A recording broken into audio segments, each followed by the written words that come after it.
Hi, welcome to Why People Hate Work. My name is Brent. Today I want to take just a few minutes to talk about those New Year's resolutions. Because often we find ourselves making those resolutions about work and about our personal life. Now, right up front, gotta tell you, not a huge fan of this ritual. Often I find New Year's resolutions are very prescriptive, rigid, and filled with shoulds of what other people or society thinks we should be doing. And often they're not incredibly successful. I mean, how often have you heard people go, I completely did every New Year's resolution? Not often.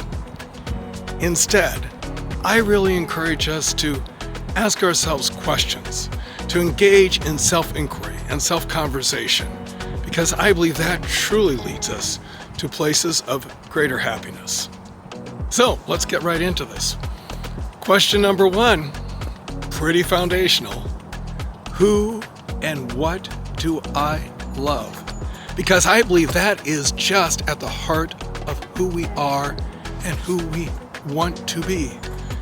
It is our passion. Who is very obvious, but what can be our work, our hobby, our travel?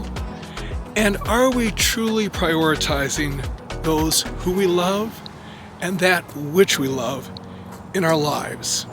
And if not, perhaps we have a chance to take a new direction, because passion contributes to very successful lives. Here's a very similar question. Who and what are we grateful for? Because they are the very foundation on which we build our lives, on which we build our work, on which we build our personal interactions. Who are those people?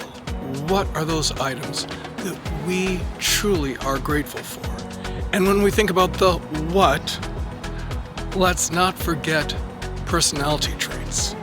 And let's not forget our own personality traits that are very important to us. Third question is also very foundational. It's one I ask myself often. Am I truly centered to where I want to be? Not being swayed by either extreme, be it opinions or amount of work or lots of shoulds or guilt. Am I in that lane where I function best so that I can be of benefit to others and happy with myself? And then there's this. Am I being true to myself? Am I living by my professed values?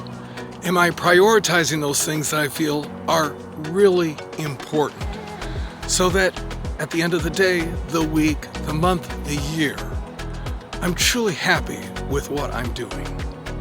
How about this? What are the things that make me feel good, and how do I find time to do more of those things that make me feel good? Because at the end of the day, those things fulfill us, and they're elemental to living great lives. Am I where I want to be? Professionally, personally, relationally, geographically? Or are there other things or places that I aspire to that will drive me forward? Do I embrace the multidimensionality of my life? Or am I stuck in a rut? The great thing about our lives is we have many options. We have many paths that we can pursue that will enable us to live more fulfilled lives, both professionally and personally. Do I actively dream about what could be possible with my life? Do I pursue those things? Do I look beyond what is current to things that are more fulfilling, give me more energy, really more true to myself? Those are just a few of the important questions that I often ask myself, and I encourage you to come up with your own. And instead of making it a once-a-year practice, make it an ongoing way of life. Because self-inquiry, those personal conversations that we have with ourselves, lead us in new directions that ultimately help us live